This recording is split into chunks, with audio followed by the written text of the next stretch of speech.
arrêter, je vous invite à faire un débat politique. Ne pas utiliser les moyens de la force, de la menace et de la manipulation pour empêcher ces débats. Si vous êtes tellement convaincu que les gens voient 7 scénarios que vous avez décrits comme désirables, aucun problème. On vote, l'ENO va gagner, vous avez gagné, point à la ligne. Mais peut-être ce que vous n'avez pas tout à fait la confiance que les gens voient les choses comme cela. Peut-être. Hypothèse. J'en sais rien. Mais en tout cas, ce que j'aurais beaucoup aimé, c'est au lieu d'empêcher de plusieurs manières l'existence des débats, et on pourrait même parler de celles que nous avons aujourd'hui ici, il aurait été beaucoup mieux qu'à l'époque on avait commencé à en parler. Deuxièmement, excusez-moi, mais on a tous l'image de M. Rajoy et les membres du Parti populaire à l'époque de l'Estatut de Catalogne en ramassant des signatures contre le référendum. On connaît très bien cette histoire. On connaît très bien cette histoire. Alors là, je me doute de cette volonté de trouver un accord. Troisièmement, la Constitution de l'année 78. Et bon, évidemment, il y avait des Catalans qui l'avaient fait. Et quoi? Et quoi? Est-ce que les Catalans pensent tous de la même façon? Est-ce que les Espagnols pensent tous de la même façon? Est-ce que les Français pensent tous de la même façon? Et quoi?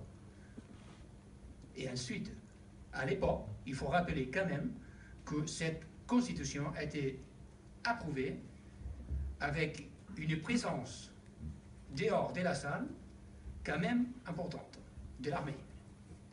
Et c'est là où il sort l'article numéro 2 que vous souvent mentionnez au niveau de l'État.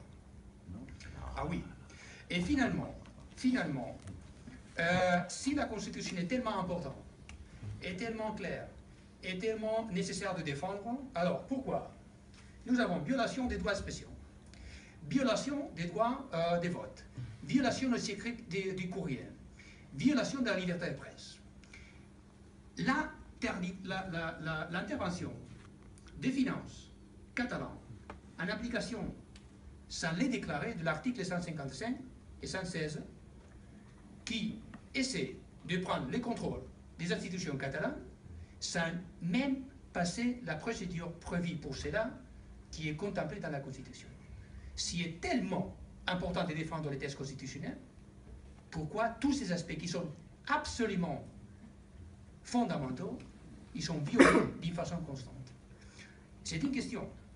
Et finalement, j'ai abouti à un texte, que pour un aspect, la question est très concrète, vous l'avez mis, vous avez droit à une réponse. Oui, je suis pour le droit à l'autodétermination n'importe où. Les conditions, c'est chacun qui doit les décider. C'est chaque espace, c'est chaque contexte, c'est chaque situation qui va les décider. D'ailleurs, les partenariats à l'Union européenne, c'est l'exercice de la libre détermination de tous les partis qui en font partie. Ils ont décidé de devenir partie de l'Union européenne. Donc finalement, ce que je demande dans l'année 2017, c'est de comprendre que la modernité, un État moderne, ne peut s'évaser dans des impositions et des principes impérialistes de l'année 18, du 18e siècle. On appelle un État moderne, un État qui, au moins, donne l'opportunité aux gens de faire des débats politiques. Si on ne fait pas ça, alors n'attendez pas que les gens suivent. N'attendez pas que les gens suivent certaines propositions et certains projets. Si quelqu'un croit, et j'en finis avec cela, si quelqu'un croit que la situation aujourd'hui, demain, ou les jours après le référendum le 1er octobre, sera que les gens seront plus convaincus que cet État espagnol, excusez-moi, pas l'Espagne, que cet État espagnol est l'endroit, la place qui peut accueillir la diversité des façons de penser que nous avons aujourd'hui et qui vraiment a une lecture de la réalité complètement biaisée. Avec tout ce qui s'est passé, n'attendez pas que les gens n'ont pas au moins les droits pour une question de dignité, pour une question de répondre à la humiliation constante répondre d'une façon démocratique et claire. Je ne sais pas si ça sera la majorité ou pas. Mais ce qui est clair, c'est que ça ne s'arrête pas le 1er octobre.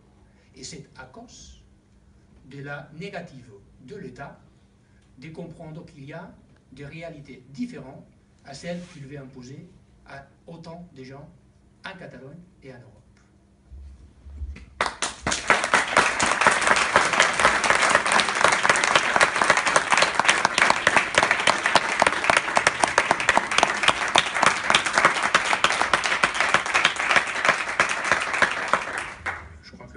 Ferme dans quelques minutes, donc on va prendre une dernière série de questions, tout à la suite.